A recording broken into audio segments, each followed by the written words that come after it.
So I'm here today to tell you a little bit about my story and the importance of consistency in hitting Success Club and all that good stuff. So for those of you who don't know me, Caitlin and I met working at a bake shop here in Portland. I was a pastry chef there. So, I struggled with eating and weight loss and fitness and all that stuff my whole life. I was never the active, sporty girl. I didn't do any team sports. I sort of hated traditional exercise. I tried to do so many things because, getting into my teenage years, you have all that pressure of looking good, and I was worried about my weight. I was always a little bit not overweight but curvy. I had hips and boobs from a pretty young age, and so I was always kind of self-conscious about it. But I'd go with my friend to the gym and we would kind of dick around and not really know what we were doing, and then after we worked out we'd go get a milkshake because we'd earned it. I just never really saw progress, and I never enjoyed fitness. And then on the food side of things, I've always been a good eater. I love food. It's one of my biggest passions, hence why I became a pastry chef. And, I never really thought much about what I ate as a kid and into my teenage years. And when I went off to college, especially, I was, doing the typical thing of living off of, top ramen and crap like that. And, I dealt with a bunch of really bad digestive issues that I eventually sort of were eye-opening for me, and I realized I couldn't eat that sort of junk anymore. And so I started caring a little bit more about what I was putting into my body. It was all about fiber for a while there because I wanted to promote my digestion and get things moving, and whole grains and all that stuff. And I felt better, but I still always struggled with my weight. And then once I became a pastry chef, you can imagine, it didn't get any easier. I was around baked goods all day. And, we do some of these challenges and stuff at work where, I do the traditional weight loss stuff where you track your food and count your calories and eat low fat and low calorie foods. And I was hungry and unsatisfied, and my energy levels were bad, and then I wasn't seeing any results. It was so frustrating. I was just like, this is not working anymore. I don't know what to do now. I don't feel good. I don't want to be hungry and deprive myself. I don't feel like that's a way to live. And so my mom turned me into paleo, and I thought she was a little crazy at first, but I started reading up about it, and then I started sort of implementing it and feeling really good. And I was just really excited that I was able to enjoy my food again and not worry about fat and be afraid of it and things like that. And around this time was actually when Caitlin started working at the bake shop. So, I was kind of talking to her about it, telling her what I was doing, and we did a whole 30 together, and it just was really great to have each other supporting each other, especially at a bake shop when you can't have any little bit of sugar for a month. And then we also started to do CrossFit together, which was really fun. We did it with another girl from the bake shop too, and it was just, having each other to keep each other accountable, because even if one of us didn't want to go that day after work, probably one of us did, and we'd push each other to do it. And it was really cool to, I like the kind of competitive atmosphere of it, of you're trying to go for your personal best, and I loved feeling strong. It was the first time I'd had these muscles, and my triceps popped out for the first time, and it was just really exciting. I was really loving it. But we started getting into holiday season at the bake shop, and we just did not have time for it. It would take a couple hours out of our evening, and it just wasn't feasible anymore, so we decided to stop. And that was about the time that Caitlin connected with Amy on Instagram. I'm sure you've heard her story. And, she asked Amy what she did, and Amy invited her over to work out in her garage for a fit club. And when Caitlin told me this, I was like, what the heck are you doing? You don't even know this person, so I'm going to go with you and make sure you don't get murdered. And it was really funny because I actually almost didn't go because I wasn't feeling well that night, and I didn't really want to work out. But, I wanted to be there for my friend, and so I went. And guess what? It completely changed my life, right? Because that was the day we met Amy, and we did T25, and we signed up for her challenge group. And, the rest is sort of history. She presented the coaching opportunity to us both. Caitlin actually went after it first, and I was giving the typical sort of hesitancy that I'm sure you all thought at some point probably if you weren't ready to coach. And I thought that I needed better results or needed to be in a better place myself, and I wasn't quite a fan of Shakeology yet, to be perfectly honest. I was very skeptical of Shakeology when I first started, and I kind of pretended to drink it during T25.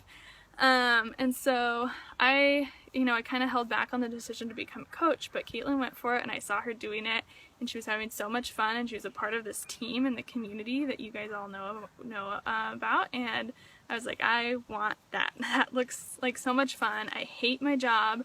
Bakery was like this horrible toxic environment, and the only reason any of us stayed was for each other because our coworkers were really close-knit, good friends. And so I signed up to be a coach and did P90X3 and committed to drinking Shakeology, and that's where I started from. So this was January of last year, and so what I want to talk to you about today is sort of consistency and how I've kept going with this a year and a half later, like how I was able to finally quit my job, and a big part of that is Success Club. I made that a non-negotiable from day one. Amy told me that's what the foundation of my business was, and I listened to her, and there's a reason you keep hearing about Success Club and how important it is and how it needs to be a non-negotiable. It's because it is the backbone of your business. They don't just say that arbitrarily. Like, it has been proven with top coaches that those people who hit Success Club on a regular basis are the ones that become the six-figure earners, because they are building their team consistently. That's the thing. It's not like you hit Success Club 5 this month and then you don't get it the next month, and then you get 10 after that, and then you get 2. You need to hit Success Club 5 at least every month to be getting to your goals and building your business. That's why they set that there, because it means something. That's what's been shown with the business. So Amy told me that from day one, and I was like, okay, great. But what was the big sort of click for me that really made it a non-negotiable for me was the Success Club trip. I signed up to be a coach, and we had Super Saturday like a week later from when I signed up, and that was when they announced the Success Club trip for the following year, which was Cancun, this year in 2015.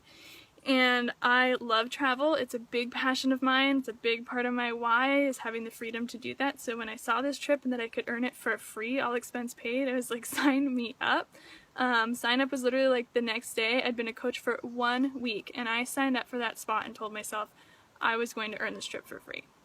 So I knew I needed to hit Success Club because that earned me 10 trip dollars for every point, right? So I wanted to really maximize that. So Success Club was really non-negotiable for me because of that. And that was my big push for the year. And I know some of you already have your spot on the cruise for next year, and some of you are on the wait list. If you're not on the wait list, get on it, because there's no harm in putting your name on that list, and you never know. And if you start pushing and racking up those Success Club points, you're more likely to get off of that list and earn your spot. And if you don't earn it, you don't get off the list, you were hitting those markers and hitting Success Club and earning more money. So maybe you can take yourself on a trip or reward yourself in some way anyway with that, what you've built.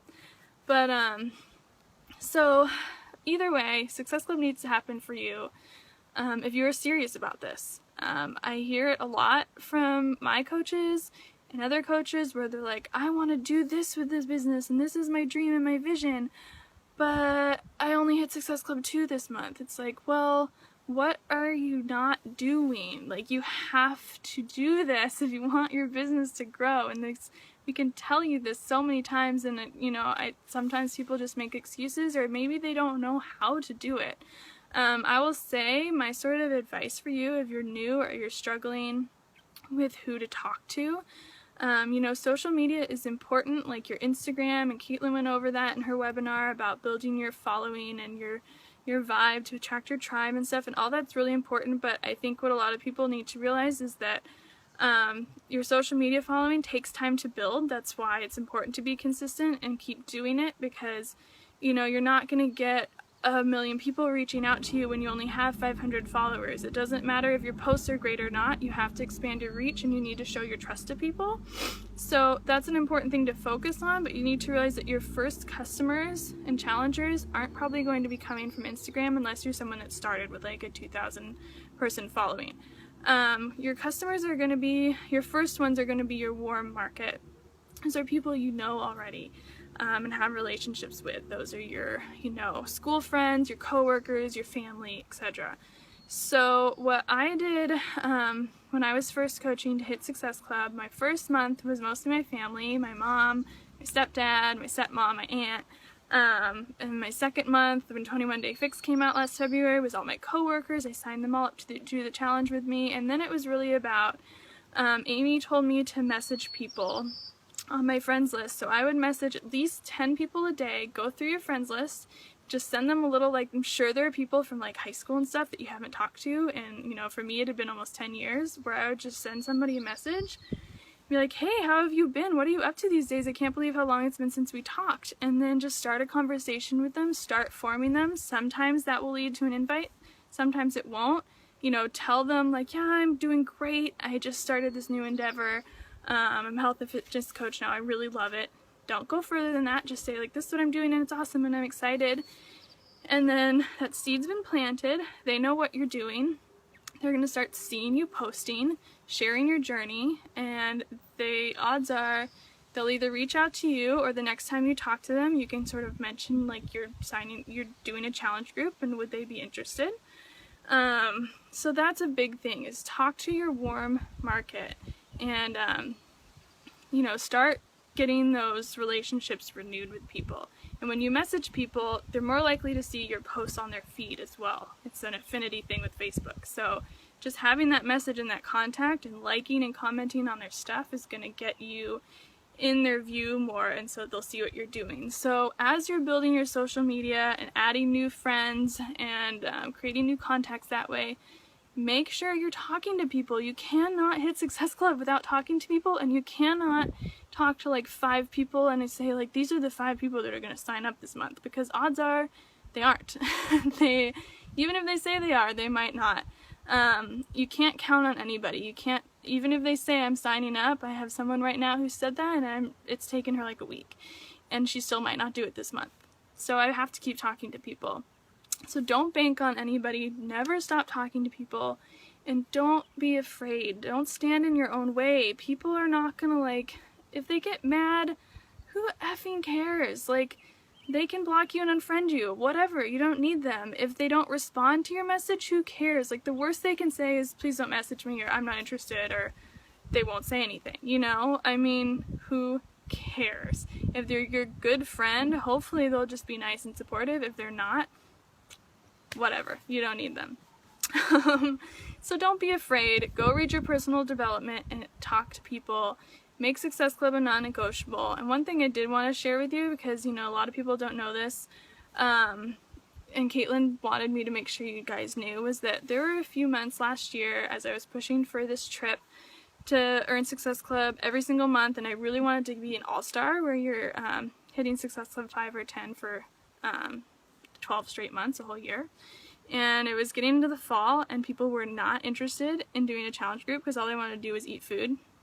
And I was not getting to Success Club. I was talking to people. No one would sign up. No one would follow through. No one would commit. It just was not a good time of the year. You know, my business was still young and I was still building my following. And so there were a couple months in like September and October of last year that I had to have family members buy challenge packs that I paid them back for.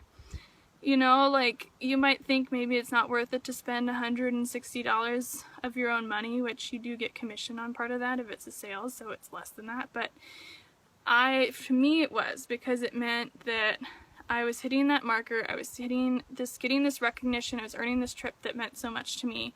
And so, you know, there were a couple challenge packs that I, you know, had my boyfriend buy one, I had my sister buy one, and my neighbor, you know, things like that. So really make it a non-negotiable, like, straight up. And if you tell yourself, like, if I don't get this, I'm gonna have to buy a challenge pack, you know, that's good incentive too, because you don't want to have to pay for that. You want somebody else to really be a challenger and do that. So just remember how important it is. Success Club points are how you build your business. It's all a growth factor. You know, those are your challengers, and those are going to be your coaches. So you need to make sure that you are presenting this opportunity to every one of your challengers, and that's how your business is going to grow. You get your Success Club 5, you have a strong challenge group, you talk to all your challengers about the coaching opportunity, boom, growth, okay? Let me know if you have any questions or ask Caitlin, and feel free to message me if you have more questions about what I've been doing and why I've made this a non-negotiable and how I'm a Success Club All-Star, and any other tips and feedback I can give you. But thanks so much for watching. I apologize for this getting so long, but good luck everyone. I know you can do it. Bye!